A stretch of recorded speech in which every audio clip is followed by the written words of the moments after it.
जब से यूजीसी भाजपा लाकर जिस तरीके से स्वर्णों को परेशान करने का जो काम किया है, कहीं ना कहीं इसके ऊपर पूरे भाजपा को अब सबसे ज़्यादा भारी 2027 के यूपी चुनाव और दिल्ली के लोकसभा चुनाव 2029 में अब मिलेगा। जब से यूजीसी आया है, भाजपा ने लाया है, यह देखने को मिला है कि पूरे भारत में प्रोटेस्ट चालू हो गया है। यह देखने को मिल रहा है कि जिस तरीके से यूजीसी लाकर भाजपा का जो दोहरा चरित्र है स्वर्णों के साथ में, वो दिखा रही है। भाजपा का देखा जाए तो सबसे बड़ा वोटर अगर कोई है तो स्वर्ण है। और उसी स्वर्ण को जिस तरीके से भाजपा ने अपने वोट लेने के लिए यूज करती है, अब उसका दोहरा चरित्र 2026 में यह देखने को मिला। भाजपा के यही नहीं, जिस तरीके से भाजपा के शासनकाल में जितना प्रोटेस्ट हुआ है दिल्ली के जंतर मंतर पे, इतना कांग्रेस के शासन में नहीं हुआ था। ये भी आंकड़ा सही है।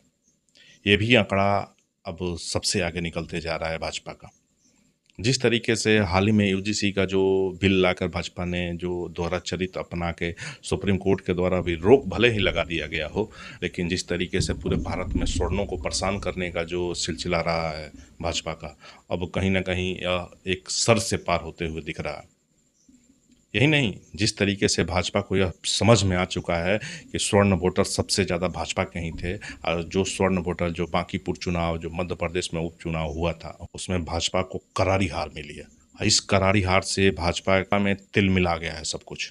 जो बड़े लेवल के नेता इस पे मीटिंग बैठ के वर्चुअल मीटिंग, जो मीटिंग कर रहे हैं, क्योंकि जो चुनाव भाजपा को जीतना चाहिए था, बांकीपुर और मध्य प्रदेश का चुनाव, वो चुनाव में काफ़ी अंतरों से भाजपा हारी है। यही नहीं, जन स्वराज ने जिस तरीके से भाजपा के राष्ट्रीय अध्यक्ष को 31 साल का जो बनाया था साम्राज्य, उसको वहाँ पटक दिया नितिन नवीन को।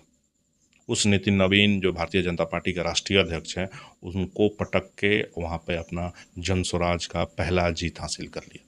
इसके बाद से भाजपा में सबसे ज़्यादा तिलमिलाहट उठी कि यूजीसी रोल के लेकर। तब भाजपा ने एक नया गेम खेला स्वर्णों के साथ में। जो स्वर्णों को, बच्चों को फंसाने की जो कला भाजपा के पास है, वो भाजपा अब एक नया गेम खेल चुकी है। अब हर जिले में एक नोडल अधिकारी होगा जो सिर्फ स्वर्णों के लिए होगा।